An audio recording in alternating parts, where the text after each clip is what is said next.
म भाइ विचार गरेर रिसाएर आउँछ साला अनि इन्जिन स्टार्ट। अब म जाँदैछु मेरो गर्लफ्रेन्डलाई लिनलाई र आज हामी दुवैजना जानेछौँ सिधै भाले डिलक्स बसमा चढेर। यहाँबाट चाहिँ मैले रिसिभ गर्नुपर्ने हुन्छ।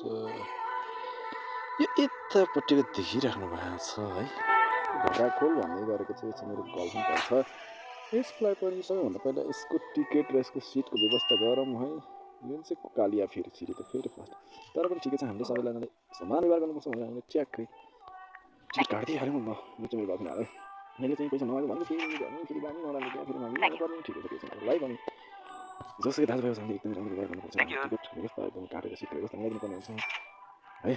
ठिकै छ केही छैन ल, हाम्रो फेरि कुद्नुपर्ने। अब म बिस्तारै गाडीलाई ब्याक गर्छु अनि म चाहिँ लाग्नेछु आजको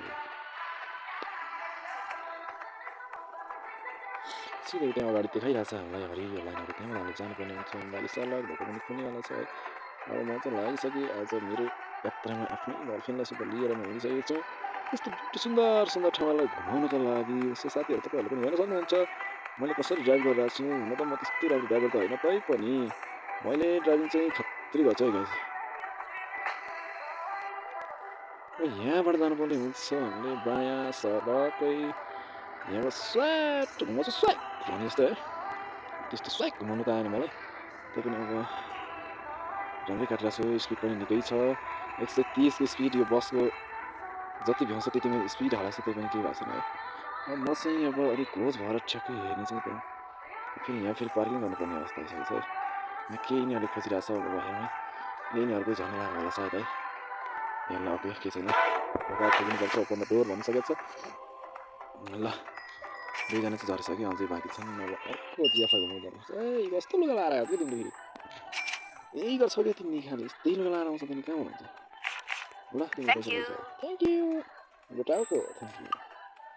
20 रुपियाँ भए दाइ पनि काटिहाल्नु त है। ओके ओके हामी एकदमै जानेछौँ। अब यस्तो सुन्दर झर्नाबाट बायाँ काटेर एक चक्कर झर्नालाई घुमाउने पनि भन्ने भइरहेछ है। अहिले त्यो पनि एक चक्कर घुम्ने के चाहिँ भन्दैछ सुन्दर तालहरू हेरौँ न त।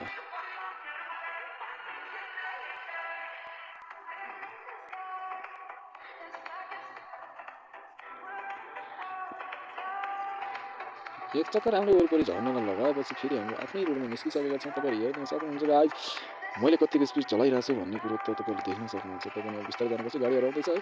त्यो भित्र गयो भने फेरि कति ठुक्केला नि होइन, हुनु हिँडेको मान्छेहरू फेरि अलिक नराम्रो हुन्छ। त्यही भएर बिस्तारै बिस्तारै गइरहेको छु, म बिस्तारै गइरहेको छु, केही छैन। यसरी नै हो गाडी चलाउनु टक्क म्युजिकको तालैमा हो त। म भाइ विचार गरेर रिसाएर आउँछ साला अनि साला कालिया तेरो दाइ गइसक्यो भने ताउँदै गएर बिस्तारै बिस्तारै।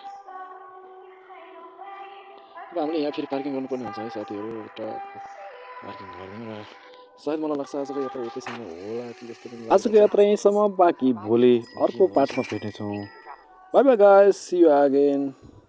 Thank you for the watching my video. Level complete पनि भइसकेको छ। आजको यात्रा यहीँसम्म, बाँकी